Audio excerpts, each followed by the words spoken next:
Aún las mujeres, incluso sosteniendo muchas de estas demandas feministas, esperan que el varón las pase a buscar en el auto, las invite a cenar, o sea, que pague la cuenta. Es decir, todavía hay, digamos, en la sociedad muchas personas que siguen sosteniendo estos vínculos. Bueno, estamos en la primera sesión de esta serie de Finanzas sin Tabú, que es un espacio para hablar sobre dinero de una manera muy descontracturada y sin filtro. Y estoy muy contenta, súper entusiasmada de presentar a mi primer invitado de esta serie y un gran amigo, Nicolás Papalía, que él es psicólogo, abogado y especialista en masculinidades. Como el juego implica una categoría muy importante para mí, que es de reflexiones. Vamos a arrancar con esa categoría, que son preguntas reflexivas, y en este momento estamos en una instancia de mucha reflexión y elegí para esta serie esta pregunta para hacerte. ¿Crees que las expectativas sociales influyen en cómo gastamos y por qué? Bueno, en primer lugar, gracias, Caro, también por compartirme este espacio y por ser tu primer invitado para poder dialogar sobre estos temas tan importantes. En relación con esta carta que nos invita a reflexionar, sí, claramente. Yo creo que las expectativas sociales influyen muchísimo en lo que tiene que ver con la gestión del dinero, ¿no? Y cómo se construyen estas relaciones de poder a partir del dinero. Expectativas sociales que tienen que ver con un sinfín de aspectos, ¿no? Desde el lugar en el que nacemos, los vínculos que constituimos, con quienes nos relacionamos y por supuesto también lo que tiene que ver con los estereotipos y los roles sociales de género, ¿no? Es decir, aquellas expectativas sociales, pautas sociales, reglas sociales que se relacionan con el género, es decir, si nacemos varones, si nacemos mujeres, si nos construimos en definitiva como varones y mujeres y en consecuencia, por supuesto, nuestro vínculo con el dinero también está obviamente, bueno, de alguna manera formateado por estos modelos sociales de género, ¿no? Que nos dicen cómo tenemos que vincularnos con nosotros y por supuesto cómo utilizar el dinero en la construcción de esos vínculos. ¿Crees que está en crisis este modelo de hombre proveedor? Bueno, eso ahí introducís un punto importante porque me parece que precisamente en consideración de estos estereotipos de género, se espera que los varones seamos, como bien vos decías, los proveedores, ¿no? Es decir, aquellos que aportemos el dinero, llevemos los recursos a nuestras casas y de alguna manera nos encarguemos de la gestión de las finanzas, de la economía en nuestra vida cotidiana, en nuestras familias, en nuestros grupos. Es algo que a los varones nos pone en un lugar de privilegio, ¿sí? Porque como en muchos otros ámbitos de la vida, se espera que los varones desarrollemos esos espacios de poder, que ocupemos esos espacios de poder, y eso genera desigualdades respecto de las mujeres.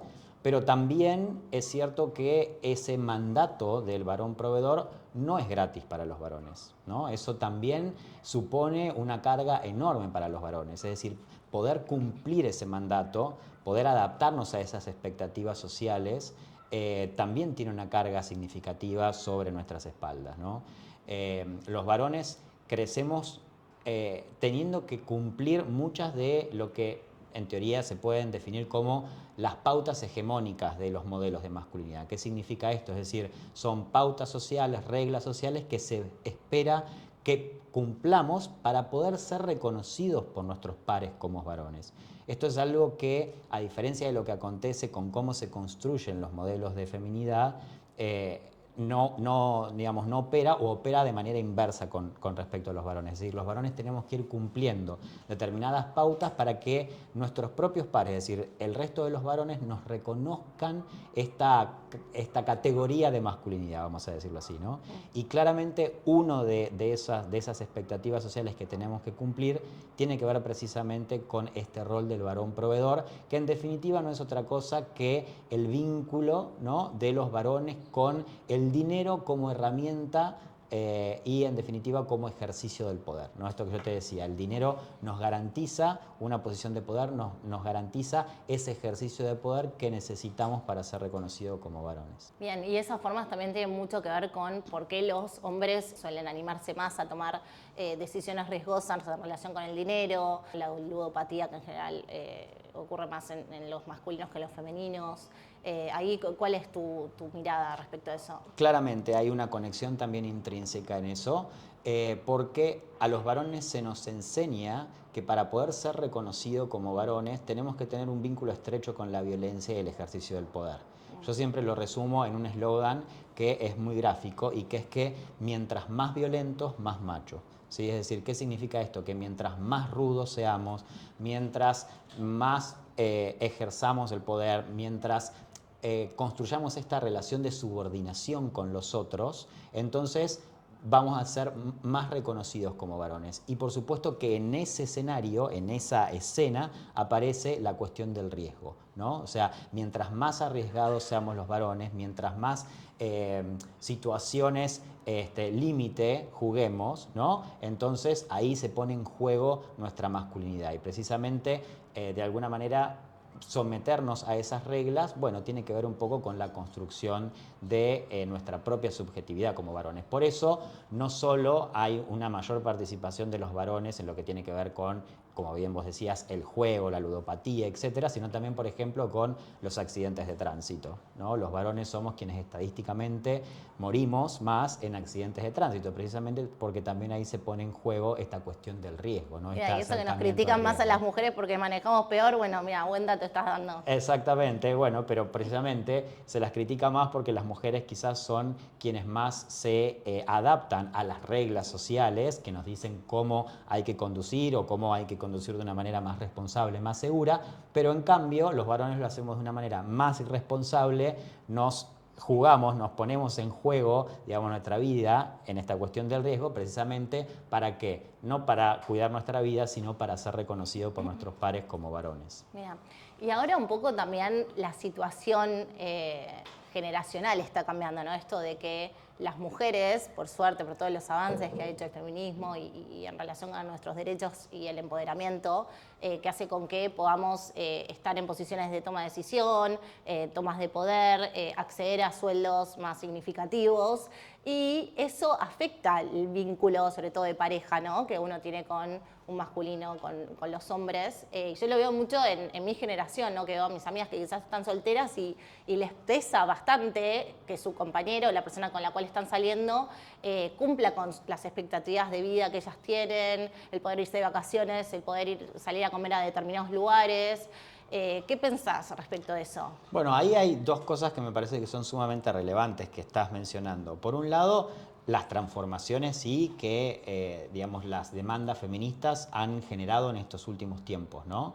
Y que, por supuesto, han transformado un poco estos roles, estas expectativas sociales, ¿no? A mí me parece que hay avances significativos y en términos, si lo pensamos desde el punto de vista de los varones, son transformaciones que han generado de alguna manera una cierta incerteza, ¿no? Es decir, bueno, tengo que cumplir este rol, ya no tanto, ¿hasta cuándo? ¿No? Entonces, en este acercamiento, pues sobre todo pensándolo en términos de las nuevas generaciones, el acercamiento de los varones hacia las mujeres en la construcción de los vínculos quizás más amorosos, etcétera, hay todavía ahí una especie como de incertidumbre, ¿no? Una especie de decir, bueno, cómo, ¿no?, tienen que ser estos nuevos vínculos. Vamos a llevarlo a cuestiones cercanas.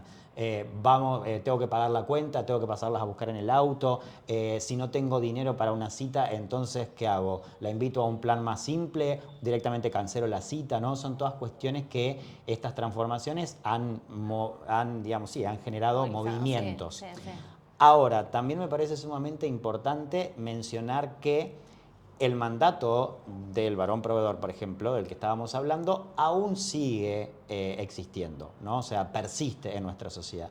Y esa persistencia no es solo una cuestión de que los varones no queremos abandonar privilegios, es también que todos, varones y mujeres, seguimos sosteniendo muchas veces este tipo de roles sociales de género. Es decir, pese a los avances feministas, aún todavía queda mucho camino por recorrer.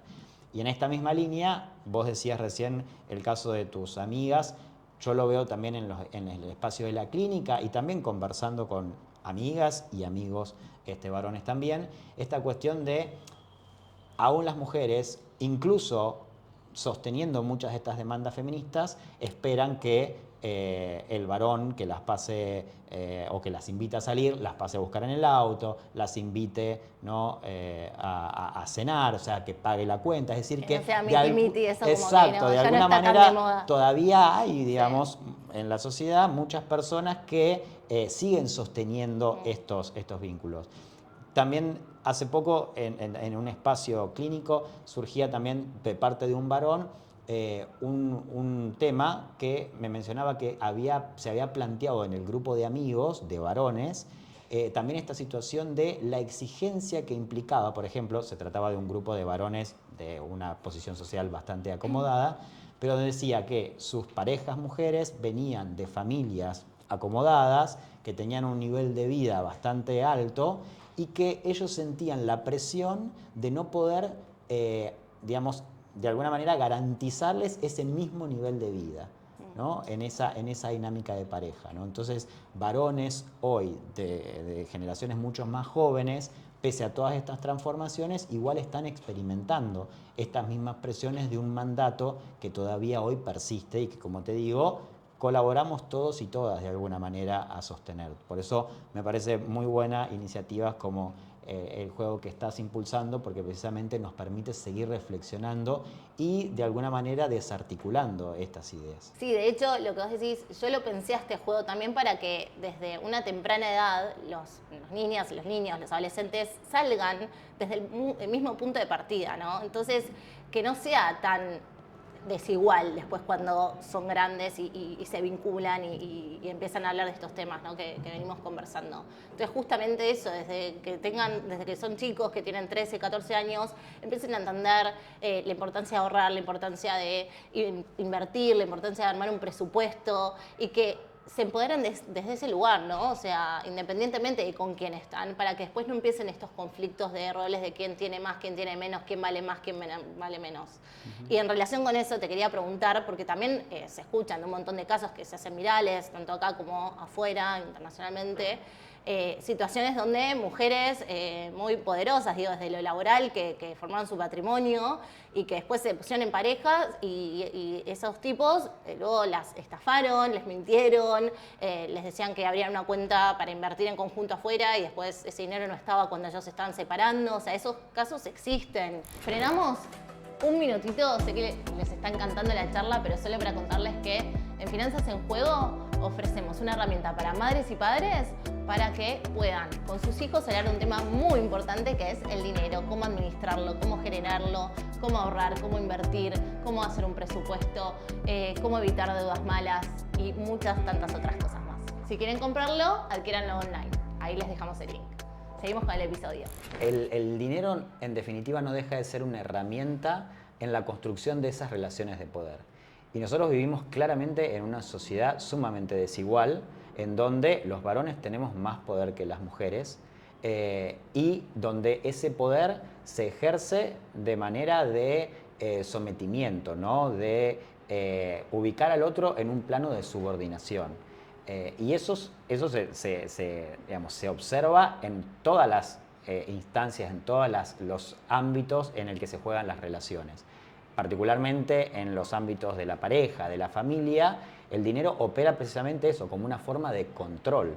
Esto que vos decías, históricamente los varones hemos sido quienes administramos el dinero, ¿no? O sea, quienes nos hacemos cargo de llevar ese dinero a la casa, pero también de alguna manera de controlar cómo se dispone eso, ¿no? En qué se gasta, en qué no se gasta, quién maneja el dinero, ¿no? Cuánta libertad confiere eso a cada uno de los miembros. Y entonces de esa manera vemos los casos de violencia económica, ¿no? Muchas veces donde como el varón es el único que ingresa dinero, entonces no le pasa el dinero a la mujer o lo pasa en cuotas, digamos, o de manera insuficiente para cubrir los gastos que tienen que ver con la administración del hogar, aquello que le corresponde también a los chicos para el desarrollo de sus actividades cotidianas, ¿no? En definitiva es esto, es el dinero como una herramienta de esa relación de poder, de esa relación de subordinación que existe en nuestra sociedad y que, como te decía, precisamente tiene este nivel de conexión en tanto y en cuanto que como los varones necesitamos ese ejercicio del poder para ser reconocido como varones, se juega incluso en el reconocimiento de nuestra propia subjetividad masculina, ¿no? Por eso también es muy difícil de desarmar ese entramado.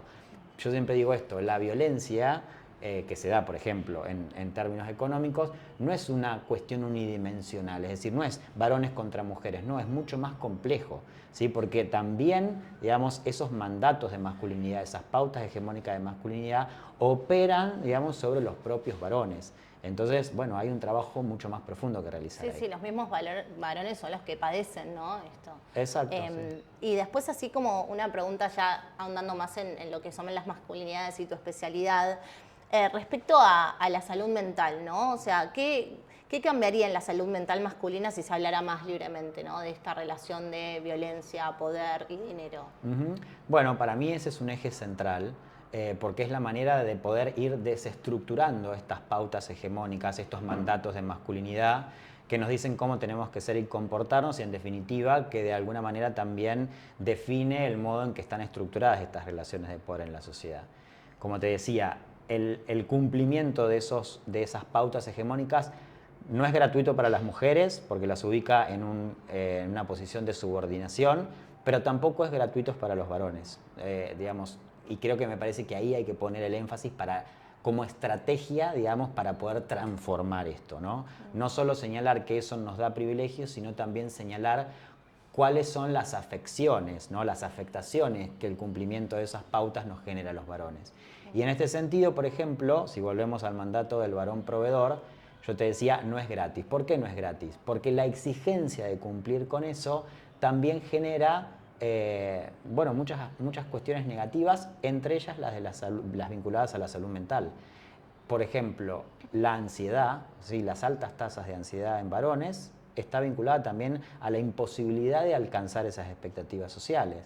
Vinculado a eso también el autoestima, ¿no? El deterioro de la autoestima de los varones que no pueden cumplir con esto, que no pueden llevar el dinero a principio de mes a su casa, ¿no? Por supuesto también en relación con eso, las altas tasas de depresión, ¿no? En varones, precisamente por el cumplimiento de todas estas exigencias sociales. Y creo que también esto serviría muchísimo para poder de alguna manera trabajar en relación con la violencia, ¿no? Porque en muchos casos se puede observar que precisamente cuando el varón no cumple este mandato del varón proveedor, una manera de restablecer esa jerarquía, ¿no? Ese equilibrio de poder que está en riesgo, para decirlo de alguna manera, ante la imposibilidad de cumplir ese mandato, entonces aparece la violencia como mecanismo para restablecer ese orden jerárquico, ¿no? Entonces, bueno, si de alguna manera pudiéramos hablar más libremente de esto, pudiéramos visibilizar, pudiéramos concientizar sobre esta relación entre dinero, poder, masculinidad, bueno, podríamos ir de alguna forma desarmando esos nudos, ¿no? De la masculinidad tradicional y en definitiva construir vínculos más democráticos, más horizontales. Sí, por suerte estos espacios ayudan un montón, ¿no? Sobre todo si nos ve un público más joven o mismo madres y padres que están preocupados y ocupados por la educación de sus hijos y que desde chicos les transmitan como esa seguridad, el real vínculo que hay que tener con el dinero, ese empoderamiento que hay que generarlo desde que son jóvenes, porque es cuestión de generar esas herramientas y que sea tanto para varones como para mujeres. Y también que eso después ayude a esta crisis de vinculación, ¿no? Porque por todo lo que venimos conversando no quiero de vuelta citar a mis amigas que están solteras, pero realmente ellas también me dicen como qué difícil que está vincularse hoy en día, los hombres no se están animando a acercarse, sobre todo en Argentina, que culturalmente los hombres siempre fueron más de como avanzar y tomar la iniciativa y demás, y hoy como que eso no está sucediendo, entonces son como dos grupos humanos, ¿no? Que tienen muchas ganas de formar algo lindo y que eso no se está dando, ese encuentro no se da y mucho tiene que ver con esto que venimos conversando, ¿no? Como ciertas expectativas que no se cumplen, presiones que se generan de un lado y para el otro. En otro capítulo vamos a hablar de las expectativas de respecto de la belleza, que también eso se le impone a las mujeres y tiene mucho que ver con eso. Pero bueno, sí es súper importante poder conversar esto, así que qué mejor que tener a vos que sos especialista en estos temas y que me iluminas muchísimo y nos aportás tanto. Así que bueno, muchas gracias, Nico. Y bueno, espero que podamos tener otra sesión para seguir profundizando. Así que bueno, nos siguen en las redes, Nico también, los vamos a poner ahí abajo. Y bueno, gracias, hasta la próxima. Bueno, gracias a vos, Caro, por la invitación. No quiero irme sin retomar un poco esto que recién planteabas, respecto de que efectivamente los feminismos han generado transformaciones sumamente importantes que nos han permitido acercarnos un poquito más a la igualdad.